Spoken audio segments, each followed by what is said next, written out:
Hi, my name is Kim Brasser, and I am an executive coach, a change agent, and an HR pro. A TikTok found me 2 weeks ago, done by a woman named Nikki Lanier, Dr. Nikki Lanier, and her racial equity messaging for white women leaders. And it called my name so much that I thought, I have to go to that. And so, you know, a lot of serendipity later, here I am.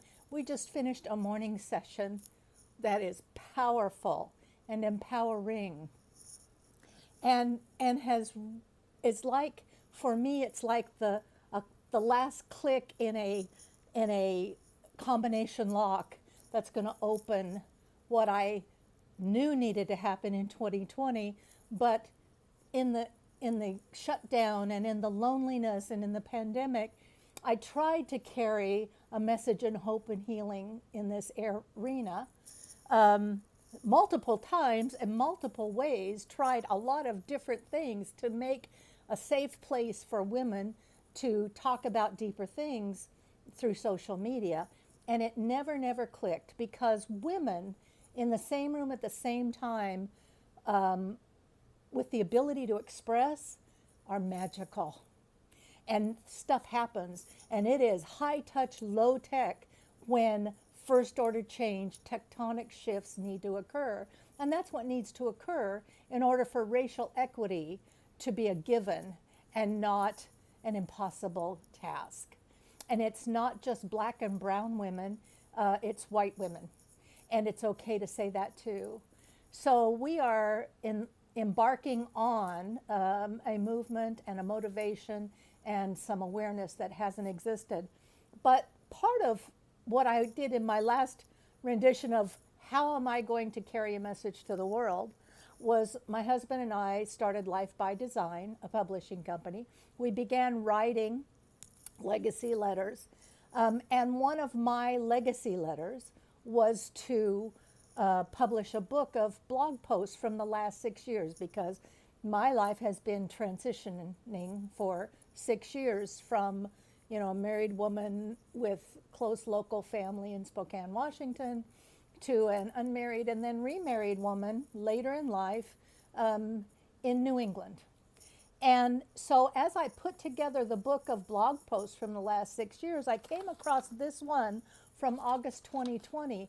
And this was after I committed to come to this event.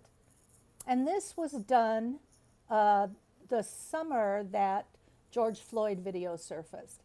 And during that summer, I took 2 to 3 months completely off of social media while I dug into some deeper work around me and white supremacy.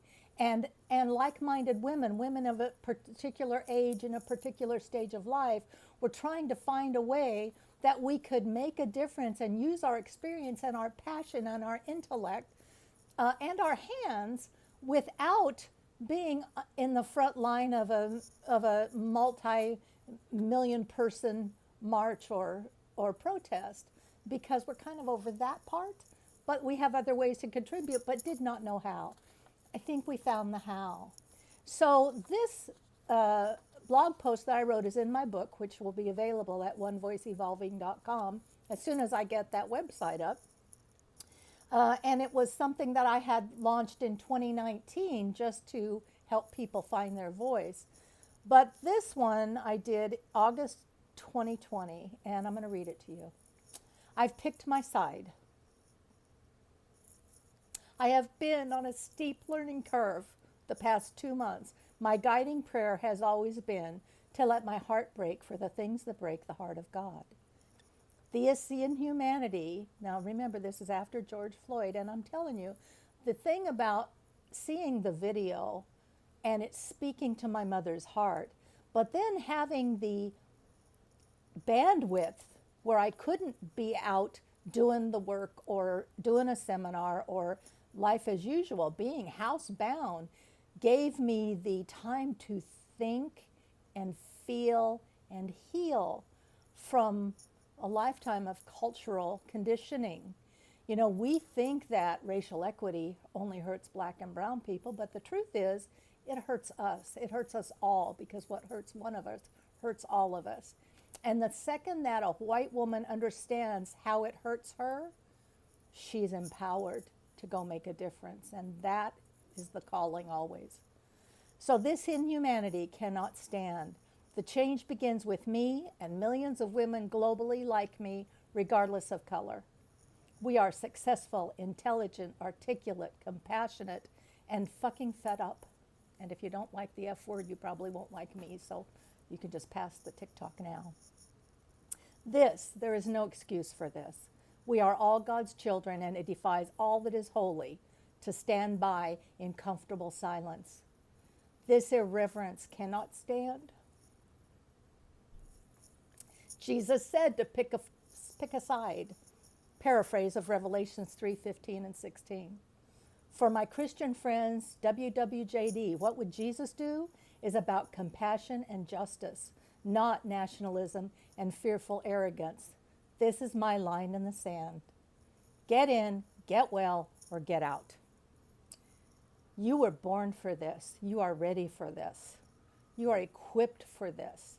Children of God are unbiased, heartful, compassionate souls who stand with the least of these, my brothers, against oppression, violence, and greed. We are all in this together. It is time to row in harmony. Don't fight, don't flee, just stand. I will train, empower, and equip as many as have the courage to clear their own baggage first and embrace their true calling in the midst of this drama. This is the end of silence and complicity. This is life or death. I choose life. Won't you join me? This is the foundation of the website you've just landed on, One Voice Evolving. I hope you will ask questions and stay to do some of the work. And I'm here to lend a hand to anybody, but particularly white women who are inclined to take a stand against racial injustice and inequity. Because the fact is, by 2045, the United States of America is going to be majority brown and black, not white. And if that scares you, then apartheid should scare you more. I love you, and I'll see you soon. Bye.